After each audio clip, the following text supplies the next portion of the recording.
पुन्हा एकदा तुमचं इंग्रजी वाचन सिरीजमध्ये स्वागत आहे. आज आपण ई या स्वराचे वेगवेगळे आवाज पाहणार आहोत. बघा, ई का आहे, एक स्वर आहे आणि ईचा आवाज होतो ए. ईचा आवाज काय होतो? ए. तर ई या स्वराचे 5 वेगवेगळे आवाज आज आपण शिकणार आहोत. चला तर मग सुरू करूया. बघा, ई या स्वराचा पहिला आवाज काय आहे? तर बघा, जेव्हा 2 ई एकत्र येतात, 2 ई, त्याला म्हणायचं ई. काय म्हणायचं त्याला? ई. मग बघा, टी आणि आर ला एकत्र करा, ट्र आणि ई. ट्र ई, ट्र ई, ट्री. म्हणा, ट्र ई, ट्री. पुढचा शब्द बघा, म ई ट.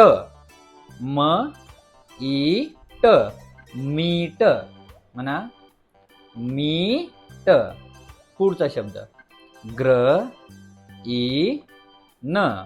आता ग्र हे जी आणि आर एकत्र आले की यांना जोड अक्षर किंवा आपण मुळाक्षरांचा ब्लेंड साऊंड म्हणतो.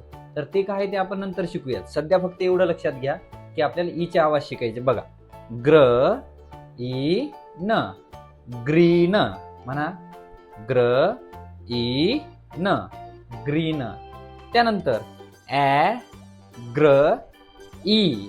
परत बघा, ॲ ग्र ई, याचा आवाज होतो ॲग्री.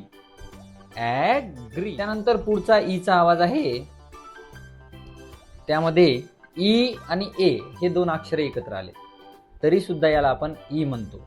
याच्या आधी आपण ए चे आवाज शिकलो होतो, त्यावेळेस आपण पाहिलं होतं की ई आणि ए जर एकत्र आले त्याला ए म्हणतात. त्याचं एक्झाम्पल होता ब्रेक शब्द. आता इथं आपण ई आणि ए ला जर एकत्र केलं तर इथं होते ई. आता याचे शब्द बघा, म ई ट, मीट. म्हणा, म ई ट, मीट. आता हे मीट म्हणजे भेटणे आणि हे मीट म्हणजे मांस. ब ई च, ब ई च, बीच. बीच. त्यानंतर ट ई म, ट ई म, याला म्हणायचं टीम. टीम. त्यानंतर पुढचा शब्द बघा, र ई ज न, र ई ज न, याला म्हणायचं रिजन. म्हणा, ईचा पुढचा आवाज बघा, जर ई आलं त्यानंतर एक अक्षर आलं आणि परत ई आलं तेव्हा सुद्धा आपल्याला ईचा आवाज काय करायचा आहे? तर ईच करायचंय. बघा, द. आता टीएच ला इथं आपण द म्हणायलो. टीएच ला द कधी म्हणायचं आणि थ कधी म्हणायचं ते वेगळा भाग. द ई ज, डीज. परत रिपीट करू. बघा, द ई ज, डीज. त्यानंतर ई व न, इव्हन. म्हणा, ई व न, इव्हन.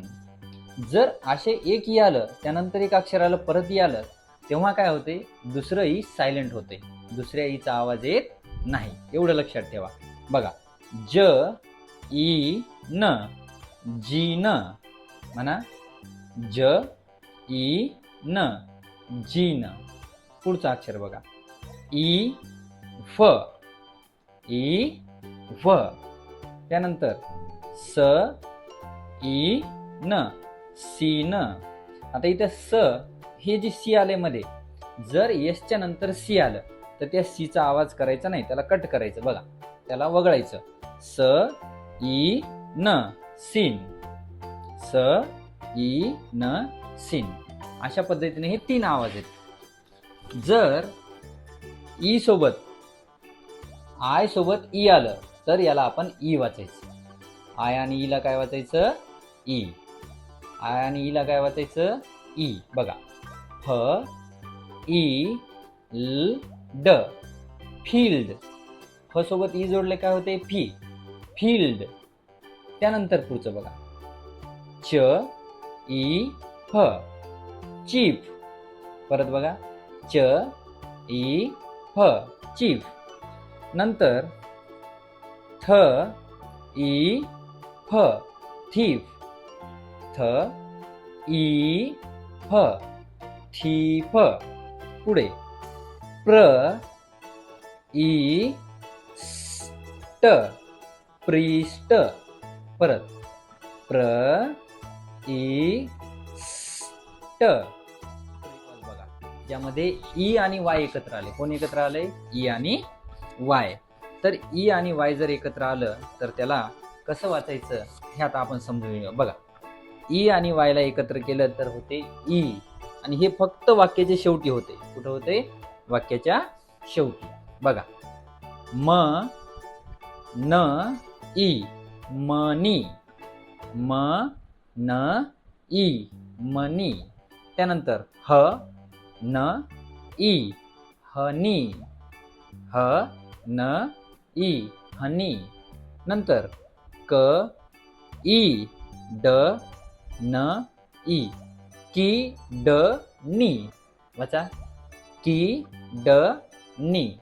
त्यानंतर ब आ बा र ली, बा र ली. इथे एक ई लिहायचं राहिले, ते तुम्ही समजून घ्याल.